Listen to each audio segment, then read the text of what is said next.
ആമേൻ. അതിൽ വിശ്വസിക്കുന്നവൻ്റെ അകത്ത് നിന്ന് ഈ ജീവജലത്തിൻ്റെ നദികൾ ഒഴുകുമെന്നാണ് പറഞ്ഞത്. സ്തോത്രം. ഞാൻ തരുന്ന ഈ ദാഹജലം കുടിക്കുന്നവൻ ഒരു നാളും എന്ത് ചെയ്യുകയില്ല, ദാഹിച്ചു പോകുകയില്ലെന്നാണ് പറഞ്ഞത്. ഇത് പരിശുദ്ധാത്മാവ് എന്ന് പറയുന്ന ആമേൻ ദൈവത്തിൻ്റെ ആത്മാവിനെ കാണിക്കുകയാണ്.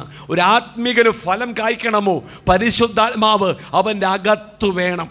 സ്തോത്രം. ആമേൻ. ദൈവത്തിൻ്റെ മക്കൾ ദൈവാത്മാവിനാൽ നടത്തപ്പെടുന്നവരാണ്.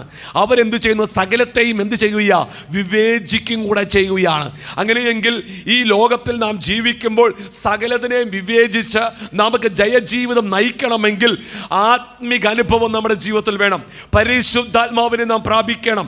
പരിശുദ്ധാത്മാവിൻ്റെ 3 അനുഭവങ്ങളെ പല ആവർത്തി നമ്മോട് പറഞ്ഞിട്ടുണ്ട്. പരിശുദ്ധാത്മാ സ്നാനം, പരിശുദ്ധാത്മാ അഭിഷേകം, പരിശുദ്ധാത്മാ നിറവ്.